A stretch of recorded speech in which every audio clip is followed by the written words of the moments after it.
So just a little rundown on what I did. I did a time lapse just because I knew it was going to be a struggle. Putting in these uppers are actually probably the hardest part of the whole job. Just because you have to get the bolts in and keep the shims in place while you tighten them in. And when you loosen one, the shim will fall out and vice versa and stuff like that.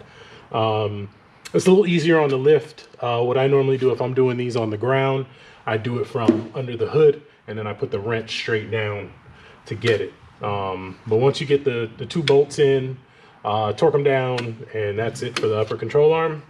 And now we'll move on to the lower. And the lower is pretty straightforward. I'll probably just time lapse that too. Put it in, put the bolts in, and that's it. And I got the spindle over here drying. I just cleaned it up and I'm gonna hang it and paint it here in a second. Just got it out here drying for now. So I already got the backing plate painted and everything.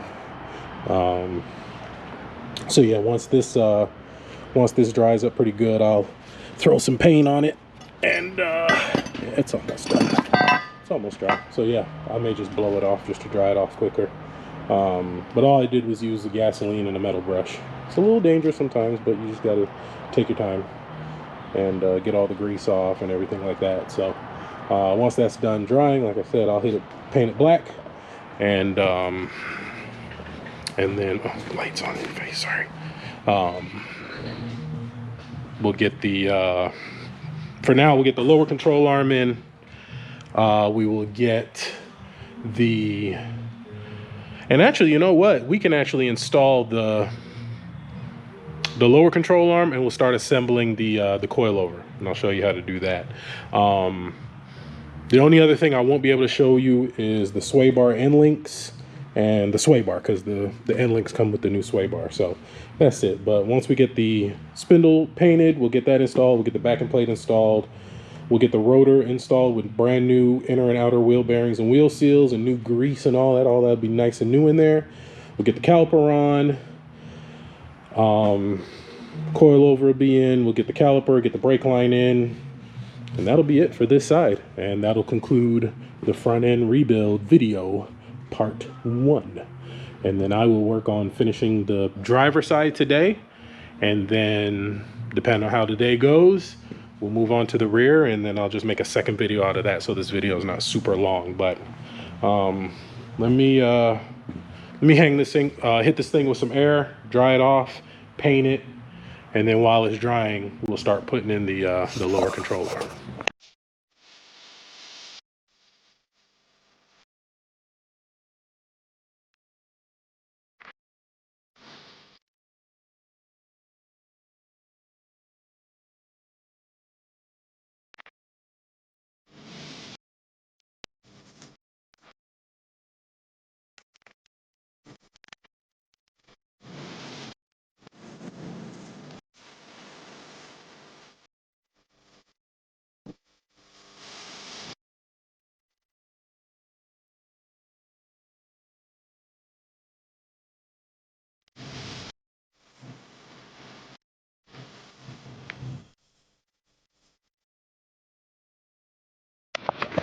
All right, so same thing with the lower control arm. Is pretty straightforward. It's a little tight. Hold on, get this thing out of the way. Okay. The bolts go backwards. That's probably the biggest thing. And that's it. You put the bolts in, line it up, bolt it down. Easy as pie. So now I got the lower end, upper end. What else can we do? So let's go assemble the coilover, because I think I may be able to put the coilover in, because the coilover is going to bolt, should be able to hold the control arm to here, to the frame, and hold this upper control arm in, and then we can just drop the spindle in afterwards. I've never done it like that, but you know, first for everything. So let's try it out and see what happens. So I went ahead and hit it with some black. So we'll let that dry and get all pretty. So hopefully by the time we get the coilover assembled, it'll be time to put the spindle on, but it'll probably take all day to dry it. That paint it's really tacky, and it takes some time to dry. So let's get this thing opened up. Let's see if we can get a better angle. There we go. Let's do the light on this side. Ah, that's way better. Okay. And shout out Matt out of Florida for telling your boy Torian to come take the trash out. He still don't want to do it. But he was like, hey, you know this dude? And I was like, no. And he was like, well, why is he telling me to take the trash out at the shop? I was like, oh man, that's one of my subscribers. See? So I appreciate y'all. Because that fool knew he shouldn't have left all that trash. And it wasn't even just the trash. And yeah, I get it. The trash goes in the trash bin. However, my problem was, before he put his trash in there was room for additional trash. He filled the trash can up. So now I couldn't put any trash in it. You know, I could see if it was, you know, empty and there was still room for trash, and I was just, you know, complaining like, oh, you need to take my trash out. But nigga, you done filled it up. It's like if we roommates and we got juice and you drank the last of the juice, go buy some more juice, you know? But I digress.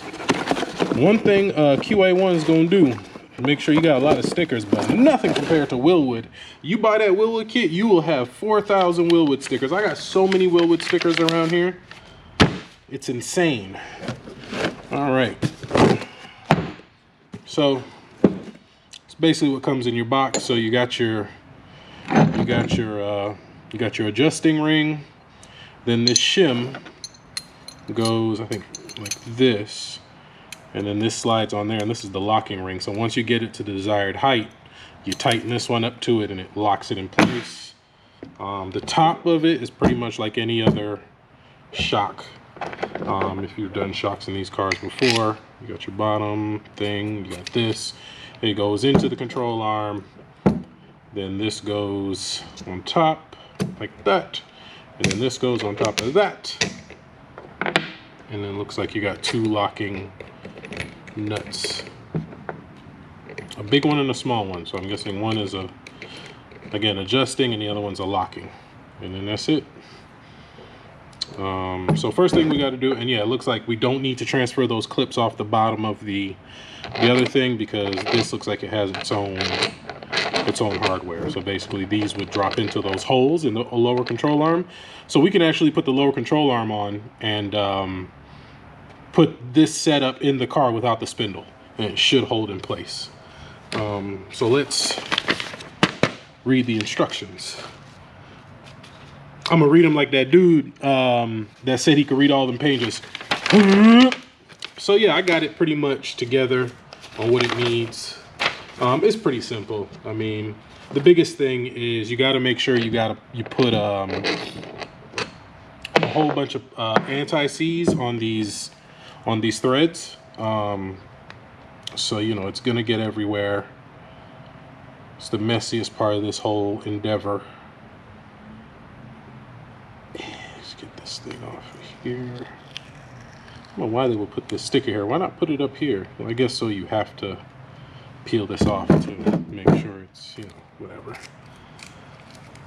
All right, time to get messy. I like to put gloves on for this part. And normally once I use these gloves for this, these gloves are pretty much done. And really, to really dial it in to get your height, it's really like a, you know, it's trial and error for the most part. You're not really gonna know. So I usually put it up maybe about 8 or 10 threads, and then set the car on the ground, see how it looks, and then adjust it from there. Keep in mind too, if you order this QA1 kit, it does not come with an adjuster for the coilover. You do have to order that separately. Now, if you order one of their larger kits, one of their like level 2, level 3 kits, you know, with all the tubular control arms, which is really, now that I think about it, the way I should have went with this one, it would have worked out about the same amount of money. And then we could have put tubular control arms in this thing. I think that would have been cool. I don't know why I didn't think about that till after. Because it probably would, I mean, it would have been a little bit more expensive to go that route, but you know, hindsight's always 20/20. If I get another rebuild like this, I will probably go, because that kit is about, I want to say $35,000 to $4,000. So you want to get your anti-seize all through here.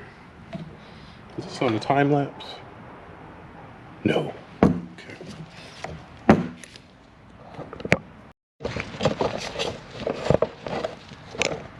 All right, so threading the locking rings on here. When you put the anti-seize on here, don't worry about like getting it perfectly covered, because once you start putting these rings on here, it will evenly distribute. You can see, so if you look at, see how it looks now, and then look at the top. See how perfect that is? The rings, as they spin, the threads will evenly distribute that that anti-seize. Ah, I touched it. All right.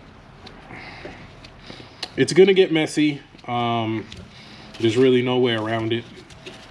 All you can do is just get it done, and then just try to clean up, you know, as good as you can. So what I'll normally do is run this all the way down to the bottom, just so we can get all the anti-seize evenly distributed. So we'll get it, you know, get it all the way down to the very last thread.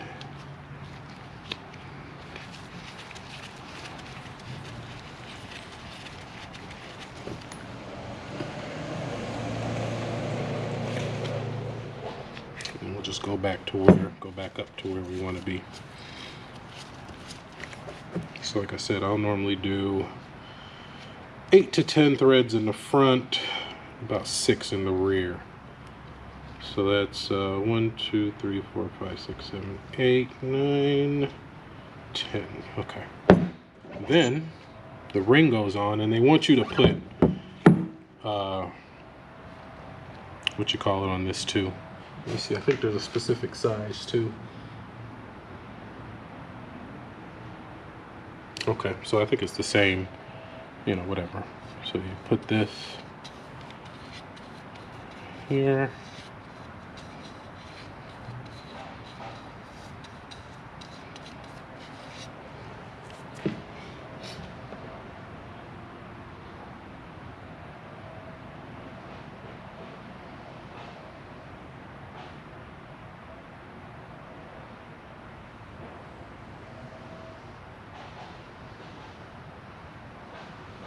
Okay. So then this actually goes on. So it's weird, because in the rear it says it goes, oh, it does go here. Okay, so down, and there's a little lip in there it sits in, and this guy goes on top. And then this is your spring seat. This is where the spring will actually sit.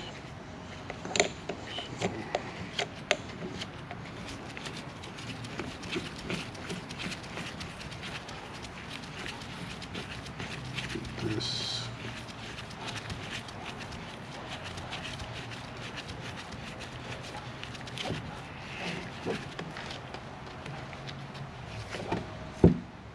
Yeah.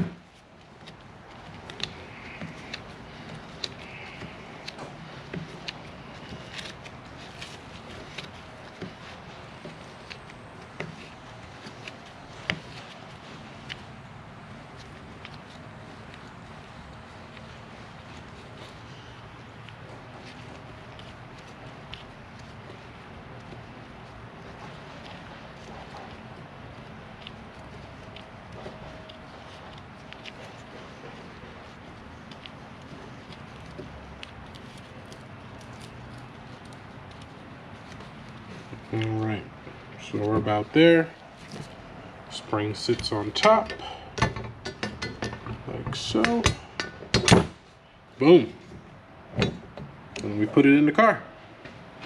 Let me wipe my hands off before I touch the camera, because it's just gonna get all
All right, so lower control arms in, spindles in. It's gonna be a little hard to turn now. We got the brake line in, so I got the. Let me get the light. Hold on. Look at all these boxes, all these pots. All these pots. All right, let's see here. Boom. All right. So got the yeah, this paint didn't come out very good on the spindle, but you're not gonna see it. But you know, it's better than it was. So what I did was I put the top of the top of the coilover in here. So I got the top put in first, and then I basically just used the transmission jack to you know, put the lower control arm into place. We got the nuts and bolts holding the bottom part in, and then, you know, put the, oh, that's why that's like that, because it's caught on here. Oh, here we go. Then we just, you know, put the spindles in, put the cotter pins in, got all that all buttoned up and everything like that. I forgot to grab the new bearings for the wheel bearings and the wheel seals for the rotor. So, you know, same process. You just reverse it, grease it up real good, put the wheel bearings in, slap it all together. Wilwood's bolt right on. I'm probably going to just end this video here because it's Friday and I don't work weekends. My wife works on the weekends, so I am home with the kids. So I won't be back in the shop until Monday.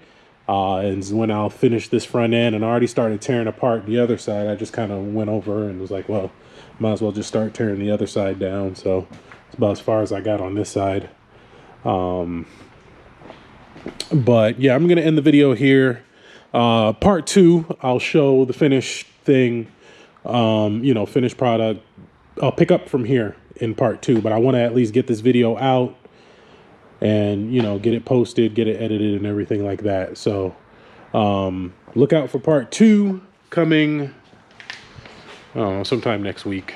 And that will be the rear end stuff, the, doing the extended control arms, the Wilwood brakes in the rear, and the rear coilovers. That'll be part 2. And then, like I said, I'll just finish up the stuff from part 1. I'm trying to put the light on the charger. There we go. Yeah, so we'll finish that up in part 2 or whatever. There's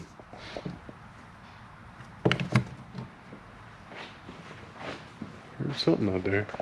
I'm gonna move these cars out. I'll leave you all with an outro of that, me moving this car out.